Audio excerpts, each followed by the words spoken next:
तुलसी उपाय। इस पौधे को घर में पैसा खींचा चला आएगा।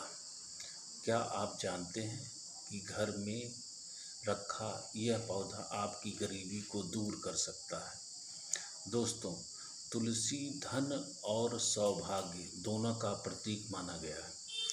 हर सुबह तुलसी को जल चढ़ाएं और शाम को दीपक जलाएं।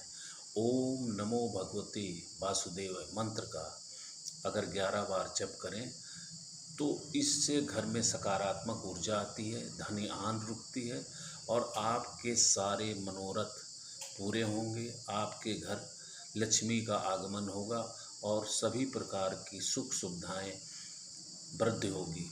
तो ये उपाय करने से आपके जीवन में धन की जो कमी हो रही थी या रुक नहीं रहा था, ये सारी कमियां पूरी हो जाएंगी।